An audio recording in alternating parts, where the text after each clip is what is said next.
So here we are with episode 10 of the playthrough. So let's get on with it, and we do have a few little things we need to do. As you saw in the previous episode, landing on Mun is turning out to be slightly harder than expected. We're running low on money. This is the key thing now. So, side data from space around Kerbin. Why haven't I done that one? I mean, seriously, why haven't I done that one? Okay, we're going to do that one first. That will be the cheapest one to do, and I'm going to do that in a very simple way.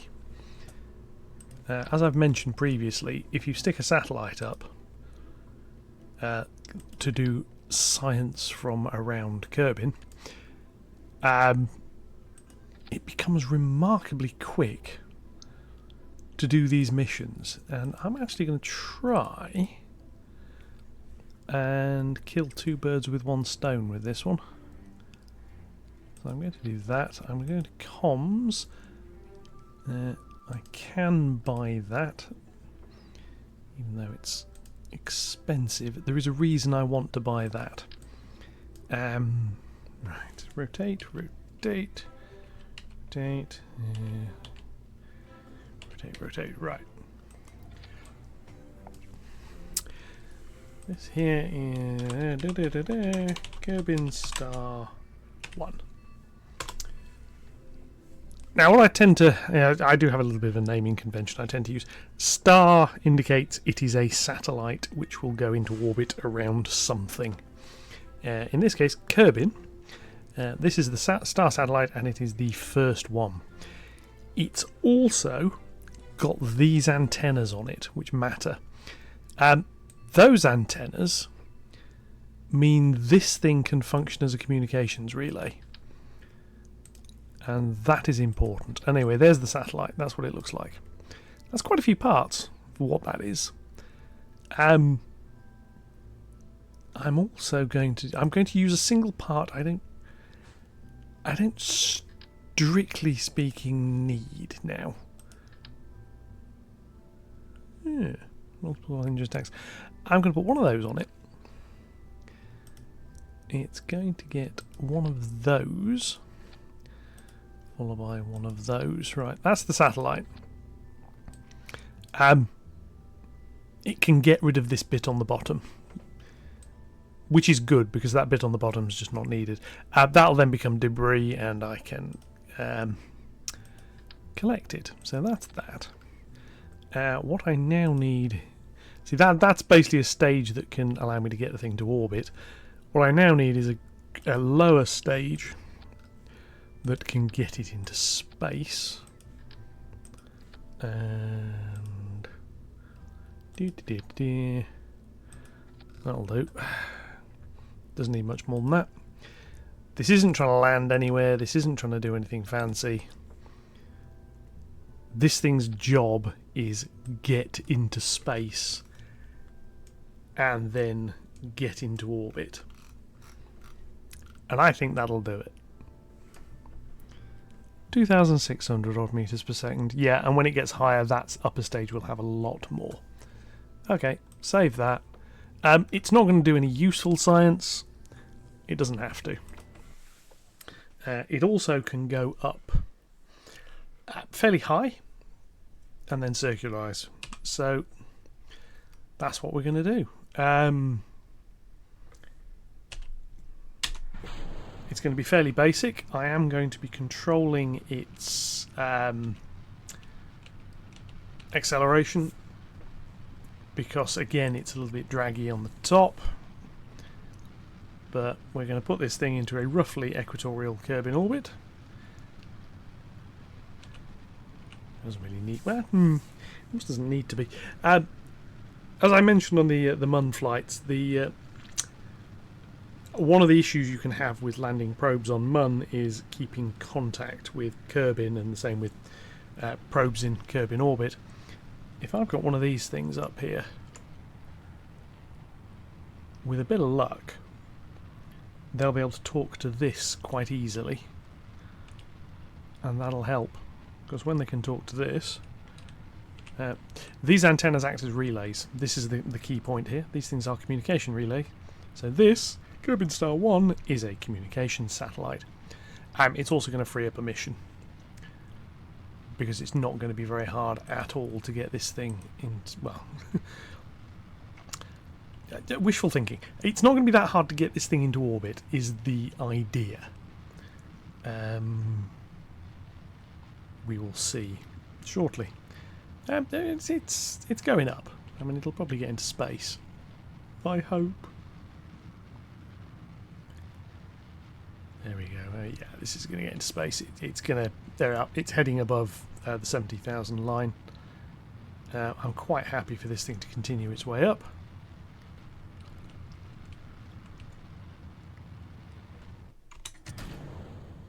There we go. And this thing's going to make orbit quite successfully.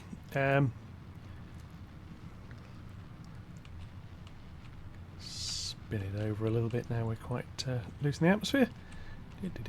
I'm quite happy with that to be at a reasonable height here. This is not going to have a problem getting into a sensible orbit. I wouldn't mind the orbit being at about 500 kilometers. So I'm going to get this out a little bit more, and then we will circularize it. I'm going to start about there though, because having said that, I don't want to end up in the situation of not being able to go any further. Yeah, so that'll take me to 700 odd. Yeah, that'll do. So what we now do is this. I go in here and we extend that antenna, and while I'm at it, I'm going to log that temperature data and transmit it home. There we are, and this indication over here, we have now completed that contract and been paid for doing it. And by extending these antennas, I've got two. Two's really for the look of the thing, to be honest. It would work with one. It just balances better with two, and I think looks better. So there. Warp to there. That'll do. This burn is not going to be a particularly huge one. Although I do have to watch out on acceleration now that I don't break those antennas off.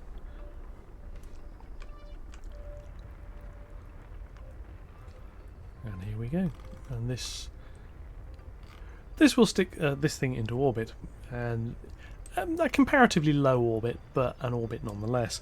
At some point I want to put something similar in orbit around Mun. Yeah, that might have to wait a little while.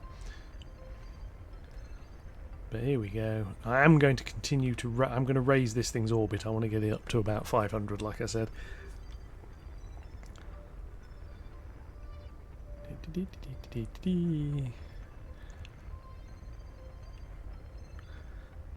So keep the see, this will spin around nicely now here, and when that gets up to about 500,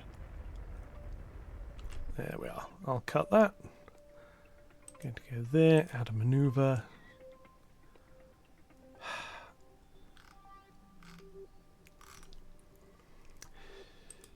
Yeah, anyway, never mind. I'm going to go to delete that maneuver node. Add maneuver. There we are.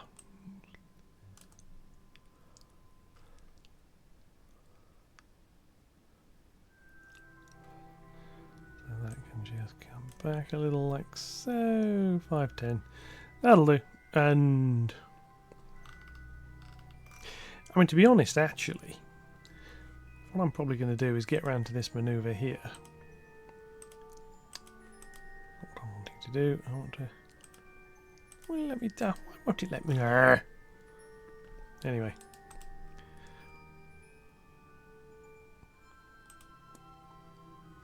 Warp there. What I'm wanting to do with this is basically get this into quite a high orbit. So what I'm actually going to do is come here. I'm just going to burn the engine until it runs out of fuel. I'm going to see where we end up. Here's what I'm now going to do. So we go All the way around here like this. I'm going to kill that maneuver node because I don't need it. I'm going to go there, and I'm just going to go...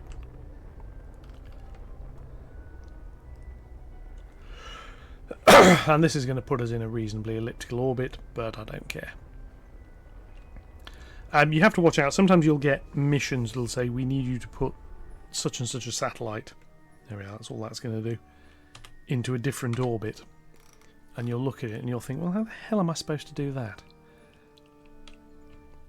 Because it's not got an engine. What they're meaning is you go out and find some other craft to do it. Sometimes you've put the things in orbit and you're away. Right, jettison that.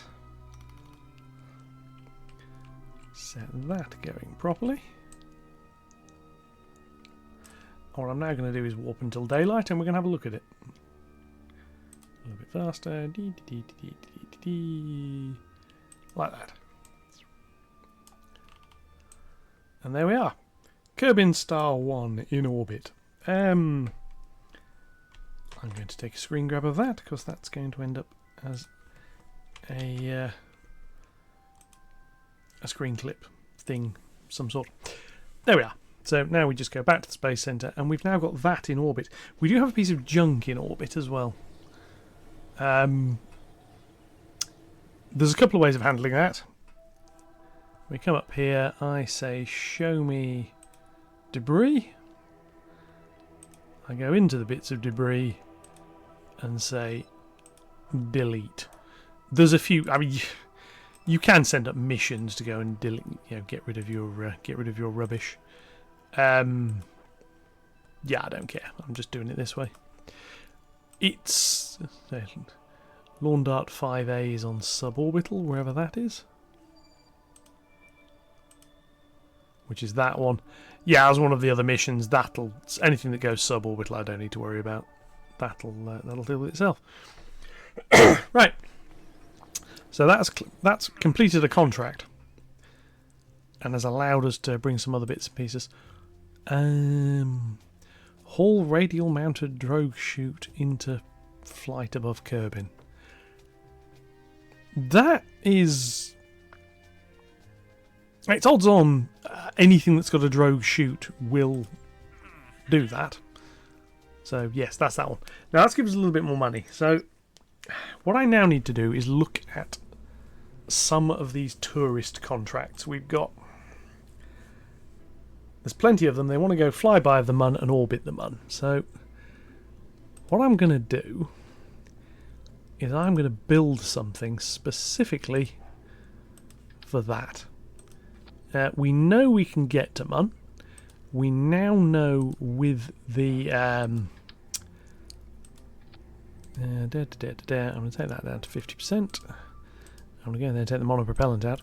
Yes, we now know with the mission planning we can get there. This is good. I like that. So, and there's the drogue chute we'll want anyway. So that becomes our little spacecraft to take passengers up. And this is going to be... Lawn Dart 6T. Because this is going to be the tourist flight version. I believe 6... No, we did a 6T. Okay, so this is actually going to become Lawn Dart 7. There we are, done that. So this now needs to be something that is otherwise about as minimal as possible. Its job is to get to Mun orbit and then home. So I've got that. Right. So that stage should be able to get what's above it to Mun and back, as long as we get into orbit first. And we know that actually... There we are. We now have an upper stage and a transfer stage. I've combined the two. This is so what sits underneath this can be the gets you to orbit stage, which I'm hoping I can do that too, and then see how many bits we've got left over. 14. You can. Yeah, I'm gonna do a little experiment. You can get away without having fins on the lower stage. As long as you're pretty aerodynamic, you can get away with it. Sometimes. We're going to do that, we're going to do that, we're going to go into engines. I'm going to put the Reliant engines on there again. And we're going to do that. See, I've got a few parts spare. That should be enough. I could put another fuel tank in there. I could put more on the boosters. I don't need to. What I can probably do, though, which might actually help, take that off and do that. Now that has a lot more performance and has a single part remaining. There is something I can do usefully with that single part remaining. What I can do is add a solar panel, and I'm going to add it to the upper stage because we won't need it when we're coming back in. So we're going to save that. I'm going to go to here. We have Jeb, and I'm going to start just adding tourists into this. As you can see, I've got a few flights. 1, 2, 3, 4, 5, 6, 7 flights of this if this thing works. Yeah, anyway, I'm going to do one of them, and I will do the rest probably off camera, to be honest with you. Once you've seen one of these things, you've seen them all.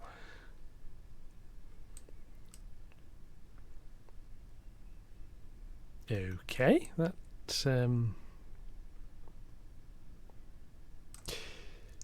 well, let's see if this works. So we need to go near Mun, which means this thing here, like this, like that. That'll do. That acceleration is quite a lot higher than it needs to be.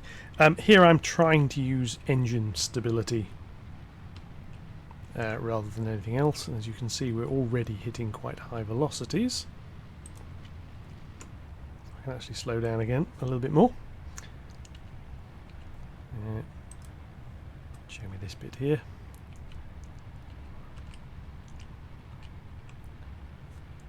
Now, as you saw, this wobbled a bit. That's slightly concerning, I must say. But we will see. We will see how well this works.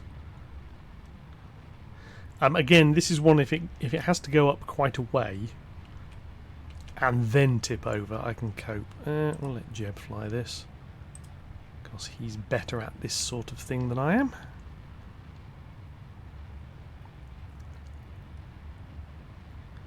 You can see again we're getting some atmospheric heating effects. Again, I'm going to cut the throttles back a little bit. Going to get rid of those. I want to make sure at least we're accelerating by at least 1G. This one, because its fins aren't necessarily where I want them to be, has got a little bit of a problem. 130 odd is plenty. See, now we look on here, we've got this satellite, and eventually at some point we'll start talking to that. We're going to get there. I'm not going to do the manoeuvre node yet.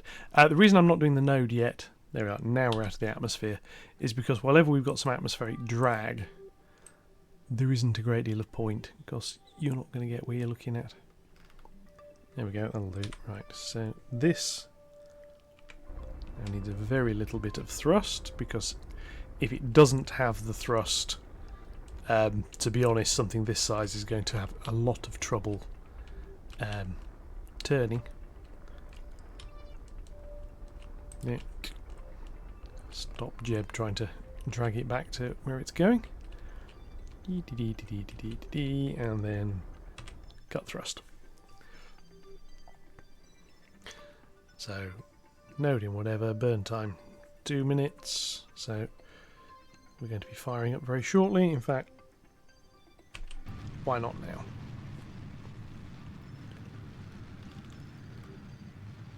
And here we've got plenty of manoeuvre left. In fact, this design actually might be a slightly better version of trying for the Mun landing. This thing is a lot more powerful.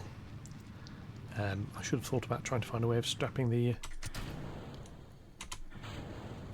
third booster on before. But anyway, this thing on the top obviously is a lot lighter than our little Mun lander.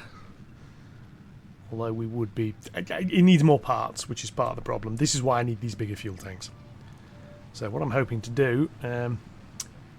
we are on near 40 science, so I need 90 to unlock those. This obviously isn't going to bring us any science whatsoever. And it's not designed to. That's not what this mission is about. This mission is about gaining money from taking people on a bit of a joyride. So imagine these are has-been pop stars desperately trying to promote a new video. We have 1 astronaut on board and 2 who are not, but are going to get back and are going to plaster all over Facebook that they are. In roughly the same way that when I drove past a hospital earlier, I'm now a brain surgeon, as opposed to merely looking for a brain. But anyway, never mind. So here we go. Once this is on its way out, you see, unlike before, where we had to be very careful with the electric charge, this thing has got a solar panel, so as long as I orient that towards the sun, we'll be doing all right. So we won't run out, and we will be able to keep everybody happy out there, keep their snacks going, keep the fridge running, provide plenty of beer, cider or whatever. I have no idea what Kerbals eat and drink. There is a little... there's one of the intro graphics makes it look like they're rather a fan of Oreos, which is a little bit depressing really, but there we go. Right, anyway, that's in orbit. So what we're now going to do is consider how to get to Mun. Mun is all the way around there. Oh, we're a little bit past where we need to be, because the Mun injection burn is about here. Now, I want Mun orbit, but I want a very high Mun orbit. Because a high Mun orbit is a lot easier to get into and then get out of. So we do that. That's going to put us in the appropriate orbit. There we go. I need to point towards that.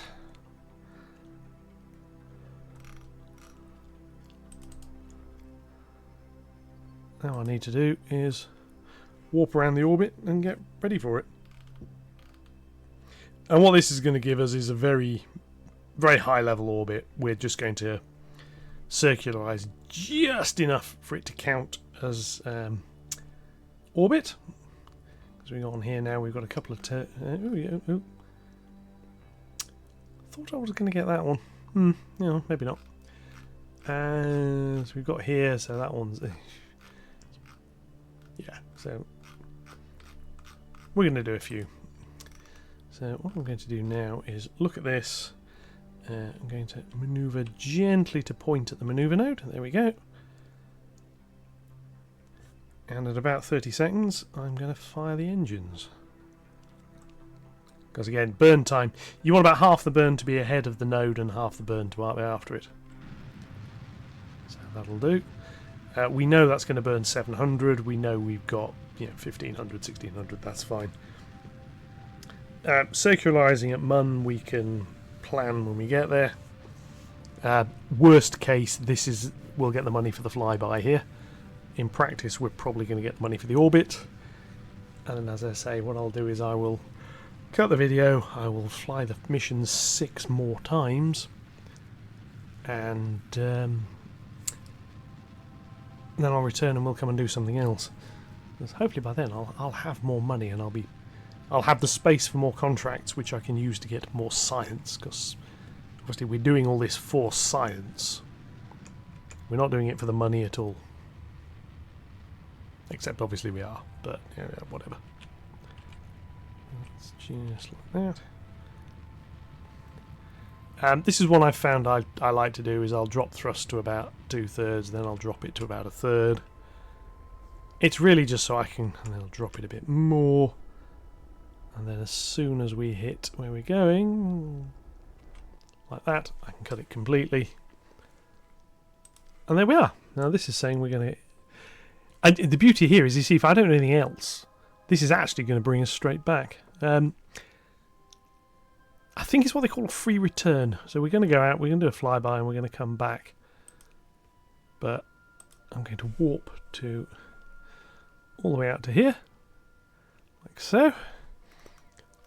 We're now going to go to there. I'm going to add a maneuver, and I'm going to see what this is going to cost me to get into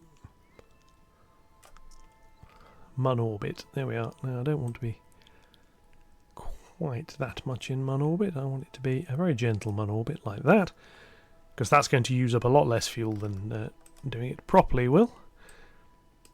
So we can go there. We say we've got more contract parameters complete, because more of our Kerbals are... Oh, we've now done a Mun flyby. We're really, really happy about that.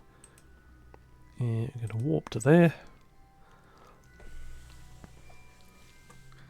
Now I'm going to tell Jeb to go retrograde, because that's basically what we need to do at that point.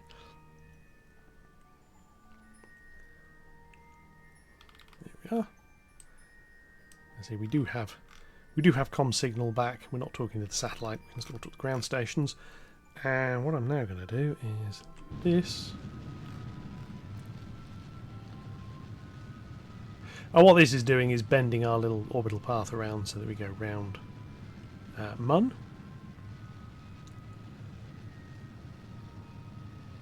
Like that.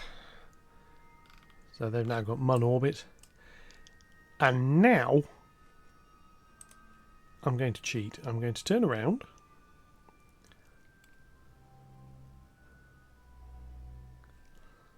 I'm going to get rid of that. I'm going to put us back on the path we were on. So I want periapsis there.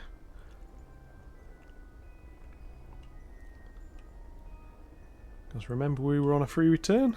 Well, that's more or less where we're headed back to. We're not going to get there perfectly, but we're going to get somewhere near. And we're going to do it with fuel to spare, which is the key bit.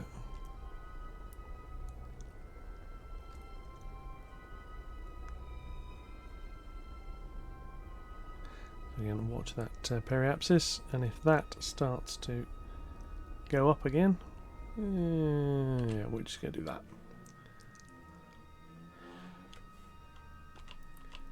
And then we're going to fast forward again. Whee! Dink. There we are, back in Kerbin orbit. I'm going to tell that to get retrograde. In fact, what I'm actually going to do is hold stability there. I'm going to go in here because we have now got some sunlight, so I'm going to rotate that to point at the sun, and then we're going to recharge the battery, because I that's why I put that thing on there. So if you look around there, there's the sun. Yeah, we're not quite as far as we could get. That way, that way. There we go. That gives us near full exposure on that. And if I look at the panel there, sun exposure 99%. That'll do. And as you can see, that's charging our battery up. Something chronic. Very, very good. And then what we're going to do is come in here, go show me the periapsis, and battery's now charged. Jeb, take us into a suitable position. And then we're going to lower that to about 30 kilometers again. And there we go. And we've got the radiator over there. We've also got it over here. This one's slightly larger and slightly easier to see. So we shall do this. I have incidentally found my my joystick box for this. it does mean installing the appropriate mod, which I'll need to have a little bit of a look at. It is literally just a joystick, but it does provide me a little bit of extra information, which can be nice.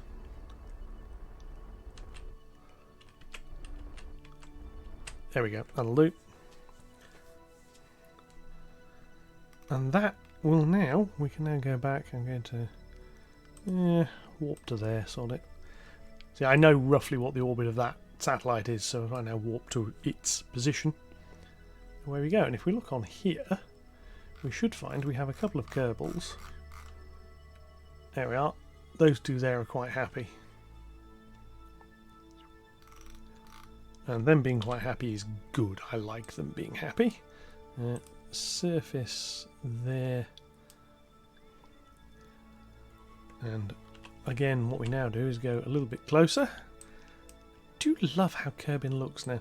It never used to look this good. They really have done some wonderful upgrades on the last release they did. I never upgraded to this current version, whatever the version number is, before, because I wasn't really playing the game. So I've got this machine now, and I've turned the detail settings up because it's quite entertaining. It looks good. Right, now let's see if this can make it back safely. As you see, we've got about 380 odd meters per second of rocket fuel left as well that we didn't use. So there's a bit of margin in this as well, which is quite nice. And that's without a particularly good launch profile either. So fire up parachutes, and then we'll let Jeb fly this one home. Let's see, the boost stage is sitting over there. That's also re-entering the atmosphere. And if you stay close enough to them, you can watch them explode, which can be quite nice. The way of doing it is you turn down the blast effect on the decoupler, so they don't go very far, and then you jettison them quite late. I mean, you can see that one's got a bit of a glow on it. We might see that explode with a bit of luck. So yeah, just watching over here, you may see that go bang.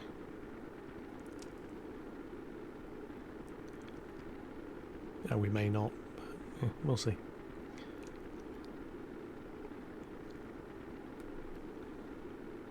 Yeah, it just disappeared. Still sort of there, I suspect. Yeah, you still just about make it out. I think that's going to go bang shortly. Yeah, we're not going to see it anyway. It'll just vanish. Now, all the other clouds have gone. That dot is Minmus. The star field disappears quite early on. The other planetary bodies and that don't. I don't believe you can see Duna and Eve and all that lot from Kerbin. You can certainly see Mun, and you can see Minmus, and I think that's Minmus. We are eventually going to be going there. It doesn't take much more rocket performance to get to Minmus than it does to get to Mun. Minmus is actually a lot easier to land on. If you want a complete round trip mission, Minmus takes less fuel. It's actually easier. It's harder to get to because it's a bit further away, but it's much, much easier to land on. We don't have a contract to take us there yet, and frankly, because nobody's paying us to go there, we're not going there. We will be going there eventually. The science pull from that, if you dimly remember, way back when I started this, I turned the science gain down quite considerably. If you don't, by the time you visit Minmus and you land in a couple of biomes on Minmus, you have completed the technology tree before you've even left the Kerbin system.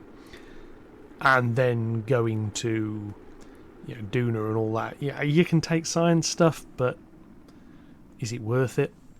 And I think it is. See, this way, we're not going to max things out before we reach Duna. Assuming we don't go bust first, obviously. And Duna is where it gets interesting. I've been to Duna before, in previous attempts at playing this game. I have landed on Duna before. I have never yet successfully returned. largely because most of the time I spent doing that was on the console version. They did an upgrade and they did something, I had no idea what, to landing gear. So every time I landed on Duna, no matter how softly, the thing jumped immediately back up into the air and then flipped over and crashed. So, yeah. Hopefully that won't be a problem anymore. Right, I'm going to speed this back up and I will catch you back at the Space Centre.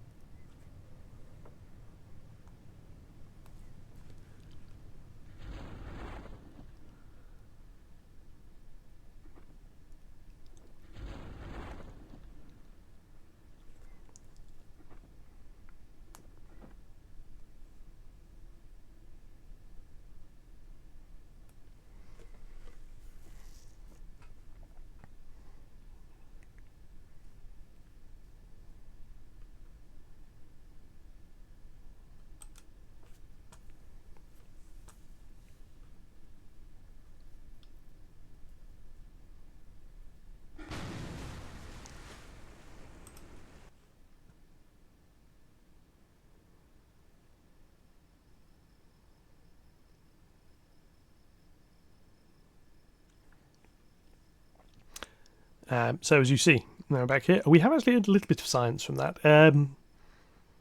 So basically you get it just for recovering the vessel. Parts, we've recovered a little bit of fund from that. And Jeb's fine, the tourists have advanced. That doesn't matter because we don't see the tourists again. We haven't... we have completed a contract.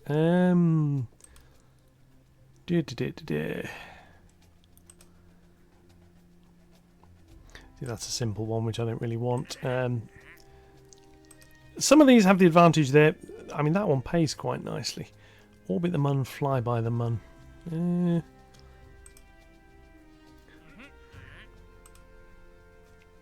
Yes, so we're going to take that one because that one pays rather well. So we're going to forget that. Right, now as I said, I am now going to fly that mission 6, maybe 7 more times now. Yeah. Sorry, wrong button. What does this cost? 150 to upgrade. We'll have the money to do that, and what that means is Kerbals can then get out on EVA, and they can do an EVA report in space, and then we can do low Kerbin orbit, high Kerbin orbit, high above the Mun, and low above the Mun. It's just more science. So that becomes worth doing. That's a way of turning money into science. There is another way. You can come in here, and I set up a load of science, which I can't do at the moment. I don't have it. Fundraising on this one here takes reputation and turns reputation into money. There's some of these are outsourced R&D. Yeah, takes some of your funds and turns them into money. Again, costs a lot to set up, so we can't really do it. Well, we could, but we're not going to. I've got to say, I tend not to bother. I mean, we've got the bailout grant. So this has a one-time effect. Basically, you can do it over and over again. But what it does is it robs a lot of your reputation, which I don't really have that much of. So yes, I will see you probably in the next episode when I have finished flying all of these wretched tourists where they want to go, and we've got a bit more money. And obviously the other upgrade is that at 450. I don't think I'm going to get the money to do that, but you get that up to 255 parts, and frankly at that point the cell system is your oyster. So I will catch you all in the next one. Thank you very much for watching and sticking with this. And enjoy the rest of your day, and yeah, I'll catch you around. Thank you very much, and goodbye.